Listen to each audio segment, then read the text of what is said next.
तो आज हम पढ़ते हैं कक्षा 10वीं एनसीईआरटी की बुक से चैप्टर नंबर 1 रासायनिक अभिक्रिया एवं समीकरण। इसके बारे में अध्ययन करते हैं। आज 10वीं क्लासेस आज से स्टार्ट हुई है, जिसमें सारे चैप्टर वाइज आपको क्वेश्चन, आईएमपी क्वेश्चन के सॉल्व और कुछ महत्वपूर्ण जानकारी, विकल्प वगैरह आपको इसमें सभी इस चैनल पर आपको मिलते रहेंगे। तो देखते हैं सबसे पहले रासायनिक अभिक्रियाएं क्या है। रासायनिक अभिक्रियाएं आप चैप्टर पढ़ रहे हैं रासायनिक अभिक्रिया एवं समीकरण, तो आपको पता होना चाहिए कि रासायनिक अभिक्रियाएं क्या होती हैं। तो देखते हैं रासायनिक अभिक्रियाएं क्या होती हैं। तो वह अभिक्रिया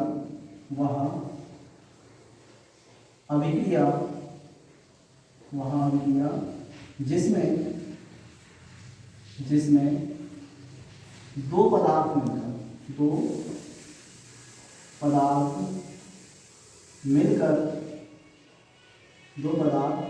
मिलकर एक नया पदार्थ बनाते हैं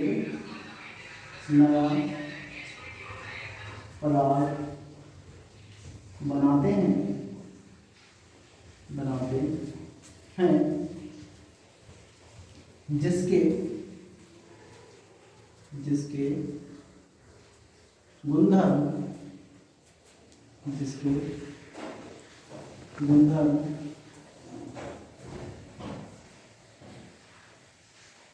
भिन्न होते हैं। ये आपकी कहलाती है रासायनिक अभिक्रियाएं। अब इसी में आप पढ़ते हो, इसी को आगे बढ़ाएंगे तो इसी में आप पढ़ते हो रासायनिक अभिक्रिया में वह अभिक्रिया जिसमें दो कोई भी पदार्थ हो सकते हैं, दो पदार्थ मिलकर एक नया पदार्थ बनाते हैं। क्या बनाते हैं? एक नया पदार्थ बनाते हैं जिसके गुणधर्म भिन्न होते हैं। गुणधर्म का तात्पर्य होंगे दो प्रकार के गुणधर्म होते हैं, तो रासायनिक गुणधर्म और भौतिक गुणधर्म। तो आप पढ़ रासायनिक अभिक्रिया है तो उनके रासायनिक गुणधर्म क्या होते हैं बेटे? भिन्न होते हैं। क्या होते हैं? गुणधर्म भिन्न होते हैं। ये कहलाते हैं बेटे आपके रासायनिक अभिक्रिया। इसी में आप देखते हो रासायनिक समीकरण की रासायनिक समीकरण। आप देखते हैं कि रासायनिक समीकरण हम किसे कहते हैं। तो क्या बोलते हैं? किसी भी रासायनिक अभिक्रिया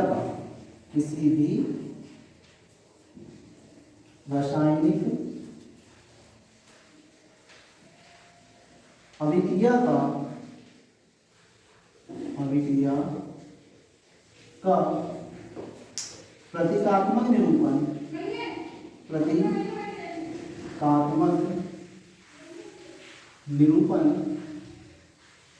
निरूपण रासायनिक समीकरण कहलाता है। रासायनिक समीकरण कहलाता है। क्या हो जाएगा आपका रासायनिक समीकरण का? किसी भी रासायनिक अभिक्रिया का प्रतीकात्मक निरूपण। प्रतीकात्मक मतलब प्रतीकात्मक का तात्पर्य होगा प्रतीकों के रूप में। किस रूप में? प्रतीकों के रूप में। निरूपण का मतलब होगा प्रदर्शन। निरूपण का तात्पर्य होगा आपका प्रदर्शन। मतलब किसी भी रासायनिक अभिक्रिया का प्रतीकों के रूप में प्रदर्शन। प्रतीकों के रूप में करना, आपका प्रदर्शन करना, उसे हम कहते हैं रासायनिक समीकरण कहते हैं। एक एग्जांपल देखते हैं इसका, एक उदाहरण देखते हैं। उदाहरण आपका उदाहरण हो जाएगा। उदाहरण के लिए कार्बन डाइऑक्साइड का बनना। कार्बन डाइऑक्साइड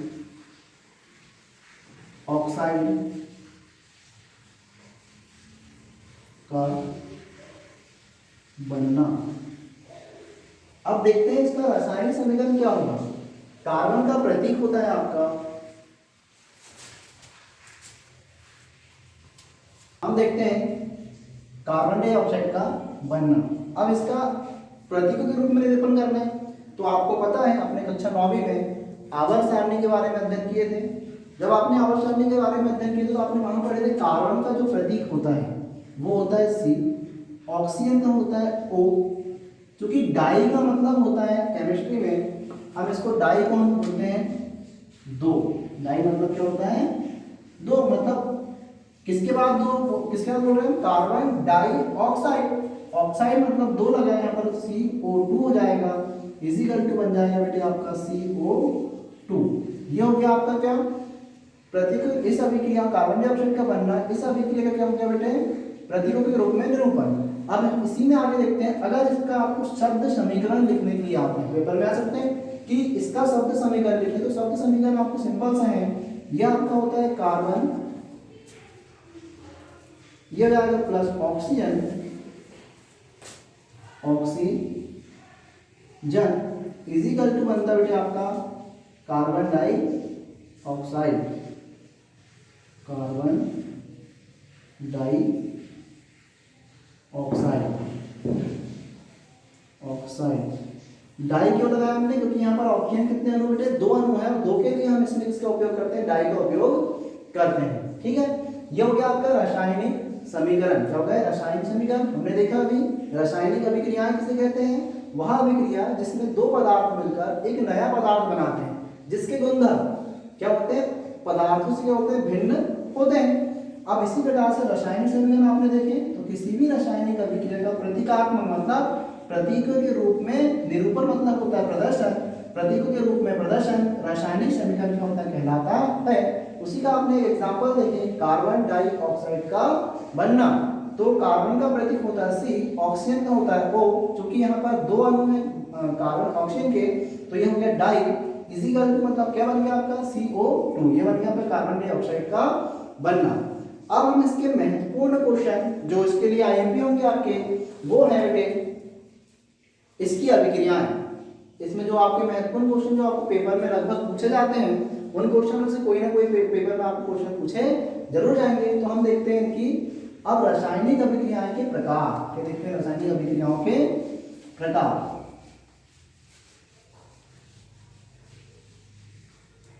अब देखते हैं हम इसके रासायनिक अभिक्रियाओं के प्रकार।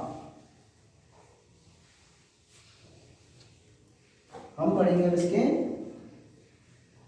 प्रकार। अब बहुत सारी प्रकार की रासायनिक अभिक्रियाएं होती हैं, तो देखते हैं।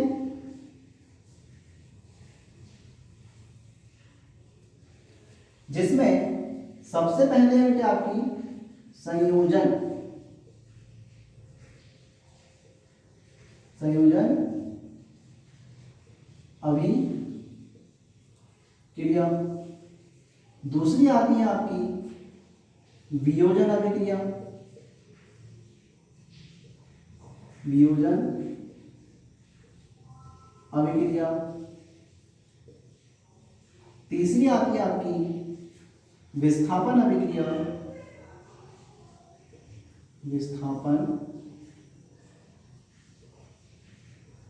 अभिक्रिया। उसके बाद आप विस्थापन अभिक्रियाओं के प्रकार में भी आप एक और चीज पढ़ोगे। इसका प्रकार जब आप पढ़ोगे तो उसमें पढ़ोगे आप द्विविस्थापन अभिक्रिया।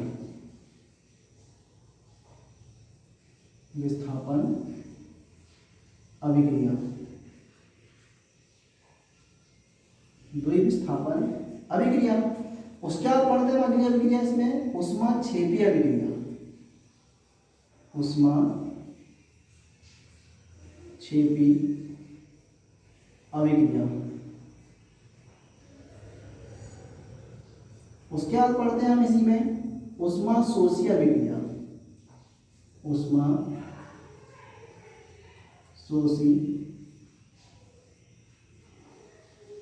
अभिक्रिया। ऊष्माक्षेपी अभिक्रिया, ऊष्माशोषी अभिक्रिया।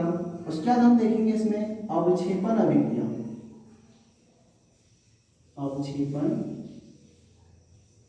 अभिक्रिया।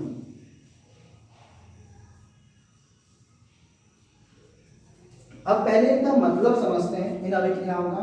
अगर आप इनका मतलब समझ रहे हैं तो ये अभिक्रिया आप लोग वैसे भी क्या कर सकते हो? सॉल्व कर सकते हो।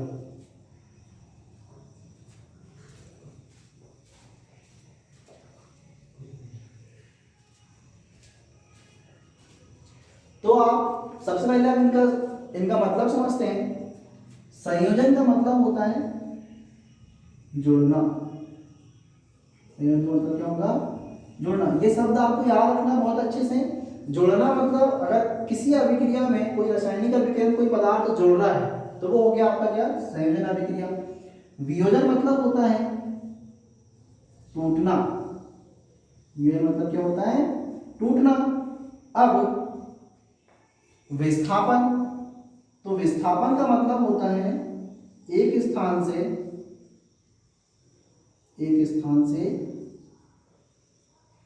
दूसरे स्थान पर जाना। दूसरे स्थान पर जाना। और ऊष्माक्षेपी मतलब ऊष्मा का निकलना। ऊष्मा का निकलना। ऊष्मा का निकलना। ऊष्माशोषी मतलब ऊष्मा का अवशोषण होना। अवशोषण होना। अवक्षेपण मतलब होता है अवक्षेप का बनना। अवक्षेप का तात्पर्य झाग का बनना। ठीक, तो आप सभी चीजों के बारे में समझ गए होंगे। संयोजन मतलब जुड़ना, वियोजन मतलब टूटना, विस्थापन मतलब एक स्थान से दूसरे स्थान पर जाना, मतलब प्रतिस्थापित होना बोल सकते हैं। ऊष्माक्षेपी मतलब होगा ऊष्मा का निकलना, शोषी मतलब होता है ऊष्मा का अवशोषण होना, और अवक्षेपण का मतलब होता है ऊष्मा का मतलब अवक्षेप का बनना मतलब झाग का बनना। तो अब हम इनकी परिभाषा सॉर्ट आउट करते हैं। अब इनकी परिभाषा देखते हैं। अब देखो बेटे, जुड़ना मतलब दो या दो से अधिक पदार्थ जुड़ेंगे तभी क्या बनेगा? नया पदार्थ बनेगा। तो परिभाषा जुड़ना मतलब एक पदार्थ कोई जुड़ नहीं सकता, तो क्या होगा आपका? दो या दो से अधिक।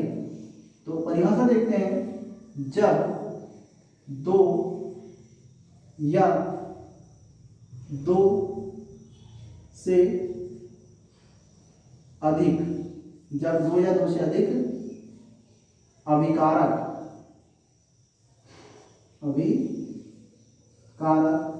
मिलकर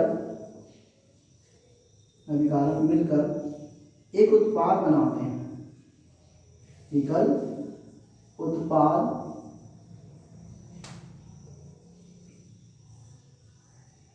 बनाते हैं। क्या होगा इस अभिक्रिया का? बोलते जब दो या दो से अधिक अभिकारक मिलकर एकल उत्पाद बनाते हैं तो इसे संयोजन अभिक्रिया कहते हैं। संयोजन अभिक्रिया कहते हैं। ठीक है, क्या होगा? जब दो या दो से अधिक अभिकारक मिलकर एकल उत्पाद बनाते हैं तो इसे हम कौन सी अभिक्रिया कहते हैं? संयोजन अभिक्रिया कहते हैं। जैसे मान लो एक अभिकारक आपका कार्बन हो गया प्लस एक अभिकारक क्या हो गया आपका? ऑक्सीजन हो गया, मिलकर क्या बनाएंगे? CO2। देखो एक और एक दो हो गए और बना कितना? एक बना। कितना बना? एक। मतलब दो मोल से एक मोल क्या हुए यहाँ पर बने। अब हम आगे देखते हैं अगली अभिक्रिया आपकी वियोजन अभिक्रिया। कौन सी अभिक्रिया? वियोजन मतलब इसके विपरीत। जब यहाँ पर क्या था बेटे? एकल उत्पाद बना था, तो यहाँ पर क्या होगा बेटे? जब एकल अभिकारक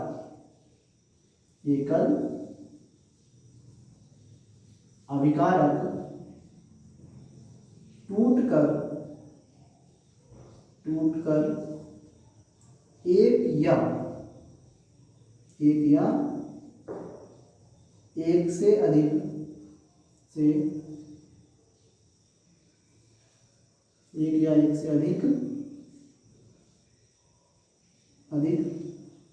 उत्पाद बनाते हैं। तो उसे क्या कहते हैं? वियोजन अभिक्रिया कहते हैं। जैसे क्या होगा?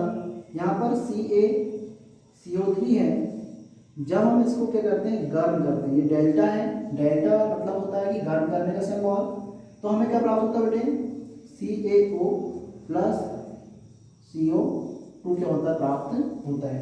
ये आपकी है कौन सी अभिक्रिया, वियोजन अभिक्रिया। कौन सी अभिक्रिया, वियोजन अभिक्रिया। नोट करके आपको एक चीज याद रखना है, यहाँ पर नोट में आप लिख सकते हो, नोट से बना रहे हो तो नोट में आपको ये लिखना है कि संयोजन अभिक्रिया, संयोजन अभिक्रिया, अभिक्रिया वियोजन अभिक्रिया की, वियोजन अभिक्रिया के विपरीत होती है, विपरीत होती है। ये आपको नोट याद रखना ना, तो आपको वैसे भी याद हो जाएगी। संयोजन अभिक्रिया क्या होती है बेटे, वियोजन अभिक्रिया क्या होती है, विपरीत होती है। संयोजन में पदार्थ जुड़ते हैं, जबकि वियोजन में पदार्थ क्या होते हैं, टूटते हैं। अब आते हैं हम विस्थापन पर। कौन से अभिक्रिया पर आते हैं, विस्थापन अभिक्रिया पर। कौन सी अभिक्रिया पढ़ेंगे हम आगे, विस्थापन अभिक्रिया। तो विस्थापन अभिक्रिया क्या होती है, देखो विस्थापन मतलब क्या पढ़े आपने, एक स्थान से दूसरे स्थान पर जाना। तो जब अधिक क्रियाशील तत्व, अधिक क्रियाशील तत्व, क्रियाशील तत्व कम क्रियाशील तत्व को, कम क्रियाशील तत्व को, तत्व को उसके लवण विलयन, लवण विलयन से प्रतिस्थापित करते हैं, प्रतिस्थापित कर देते हैं, कर देते हैं। तो क्या होगा, विस्थापन अभिक्रिया, जब अधिक क्रियाशील तत्व कम क्रियाशील तत्व को उसके लवण विलयन से क्या कर देते हैं, विस्थापित कर देते हैं। तो इसे हम कहते हैं बेटे विस्थापन अभिक्रिया। कौन सी अभिक्रिया कहते हैं, विस्थापन अभिक्रिया। अब विस्थापन अभिक्रिया देखते हैं क्या होता है बेटे,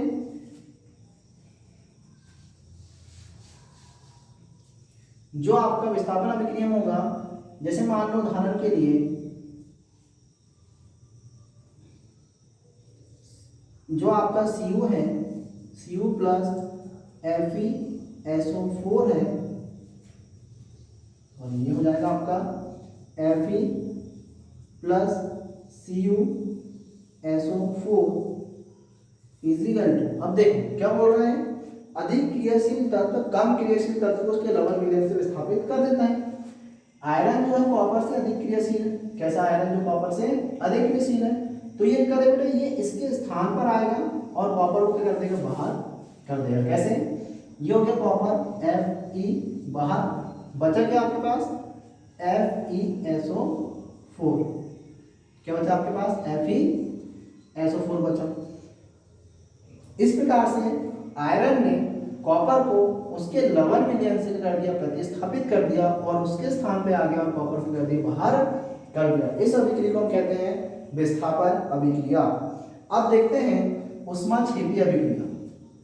तो ऊष्मा का निकलना, क्या है, ऊष्मा का निकलना, स्वाभाविक सी बात है। क्या होगा, ऐसी रासायनिक अभिक्रिया, ऐसी रासायनिक अभिक्रिया, क्योंकि हम क्या पढ़ रहे हैं, रासायनिक अभिक्रिया पढ़ रहे हैं, तो ऐसी रासायनिक अभिक्रिया,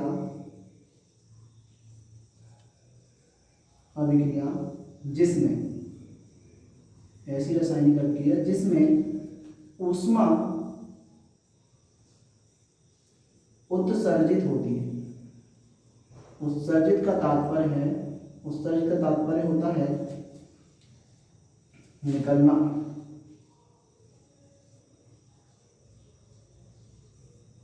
उत्सर्जित होती है, क्या बेटे, ऐसी रासायनिक अभिक्रिया जिसमें ऊष्मा का उत्सर्जन होता है। अब देखते हैं ऐसी कौन सी अभिक्रिया जिसमें ऊष्मा का उत्सर्जन होता है, ऊष्मा निकलती है। जैसे उदाहरण के लिए इसका एग्जाम्पल हो जाएगा आपका मीथेन का दहन, मीथेन का दहन भी क्या है आपकी उष्मा क्षेपी अभिक्रियाओं का क्या होगा, उदाहरण होगा। अब आपने उष्मा शोषी अभिक्रिया, उष्मा का अवशोषण होना, इसकी विपरीत अभिक्रिया है, क्या होगा, ऐसी रासायनिक अभिक्रिया, रासायनिक अभिक्रिया जिसमें उष्मा का अवशोषण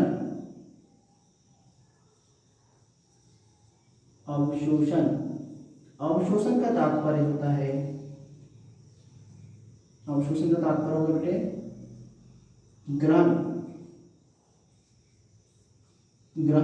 अवशोषण होता है, ऊष्मा का अवशोषण होता है। अब देखते हैं इसका एग्जाम्पल क्या जाएगा बेटे आपका, इसमें मीथेन का दहन, अब इसमें आपने किसी पदार्थ को जलाया तो क्या निकली, ऊष्मा निकली। अब ऐसी अभिक्रिया बता रहे हैं जिसमें ऊष्मा का अवशोषण होता है, तो ऊष्मा का अवशोषण के लिए सबसे पहले आप लिख सकते हो प्रकाश संश्लेषण, प्रकाश संश्लेषण। इस प्रकाश संश्लेषण के बारे में हम आगे वाले चैप्टर में क्या करेंगे, अध्ययन करेंगे। अभी आप केवल यहाँ याद रखो कि उष्मा शोषी का एक उदाहरण कर सकता है प्रकाश संश्लेषण हो सकता है, एक और हो सकता है फोटोग्राफी, फोटोग्राफी। इसकी क्रियाविधि में हम समझेंगे अभी आगे, पहले देखते हैं इसके बाद अवक्षेपण अभिक्रिया। कौन सी अभिक्रिया, अवक्षेपण अभिक्रिया। तो ये हो जाएगी बेटे ऐसी रासायनिक अभिक्रिया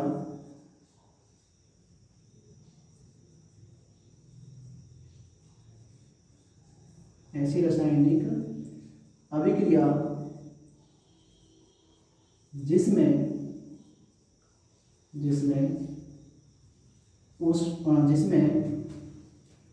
अवक्षेप बनते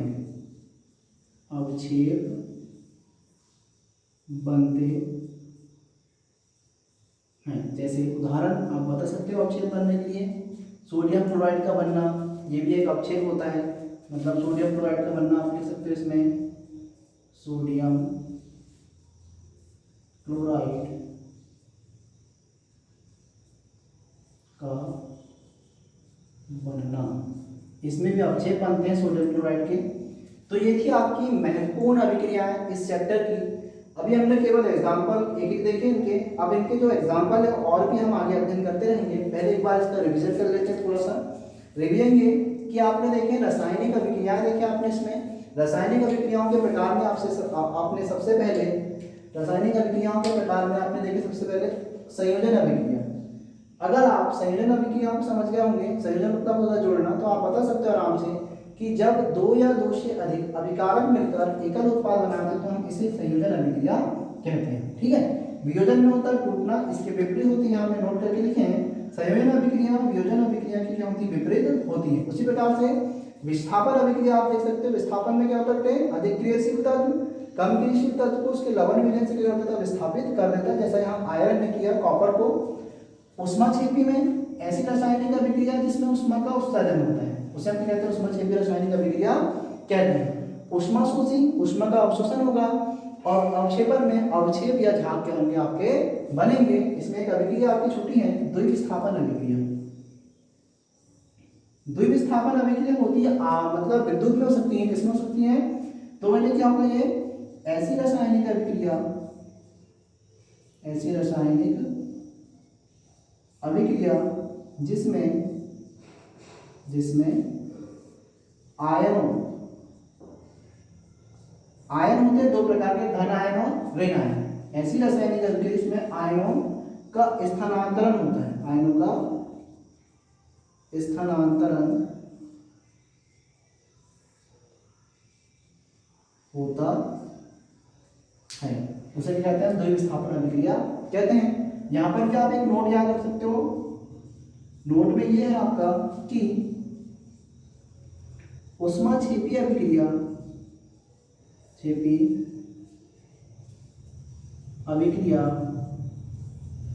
ऊष्मा शोषी अभिक्रिया की, ऊष्मा शोषी अभिक्रिया की विपरीत अभिक्रिया है, विपरीत अभिक्रिया है। तो ये था आपका रासायनिक अभिक्रियाएं एवं समीकरण की कुछ महत्वपूर्ण परिभाषा और महत्वपूर्ण अभिक्रियाएं। अब इन अभिक्रियाओं के उदाहरण और हम किस प्रकार से रासायनिक समीकरणों को संतुलित करते हैं, ये हम देखेंगे आगे आने वाले वीडियो में।